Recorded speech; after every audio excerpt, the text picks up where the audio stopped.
ఇది మీ ఫిల్మోగ్రఫీ గాని, సీరియల్స్ రిలేటెడ్ కాంటెంట్ గాని ఇట్ వాస్ మెన్షన్డ్ పార్షియల్లీ అని మెన్షన్ ఉంది. So, why it is mentioned partially అంటే there are so many films that are missed. అంటే ఆ ప్రొఫైల్‌లో ఎంటర్ అవ్వాలి అంటే తెలియక చాలా డీటెయిల్స్ వాళ్ళు మెన్షన్ చేయలేదు అని.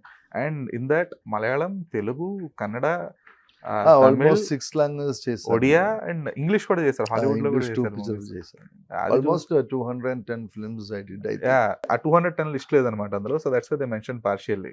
ఇంకా ఉంది. అది ఇంకా అప్డేట్ చేయాలనుంది అది. అదే.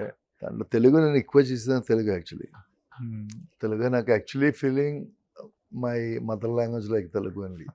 Because I got all the respect and నాకు ఇప్పుడు దాకా నాకు ఎంత అభిమానంగా ఫీల్ అవ్వాలంటే అదన్నీ తెలుగు నుంచే వచ్చింది నాకు.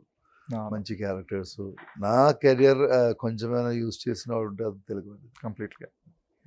ఎందుకంటే 'దేవి' గాని, 'మనసంతా నువ్వే' అవును. గాని. నాకు చాలా పెద్ద హిట్స్ ఇవ్వాల్సిన పరిస్థితి వచ్చింది ఇక్కడ. నాకు అది బాగా నచ్చింది. నాకు ఫస్ట్ పిక్చరే 'దేవి' కూడా 1 ఇయర్ ఆడింది అది. తర్వాత 'మనసుందా నువ్వే', 'నువ్వు నాకు నచ్చావు', 'అదృష్టం' చాలా హిట్ పిక్చర్స్ చాలా ఉన్నాయి హ్మ్. నాకు. ఇప్పుడు second entry 'Shatamanam Bhavati', 'సింహరాజి', 'Shatamanam Bhavati', 'supreme' హ్మ్. అలా 'గోడ్సే'.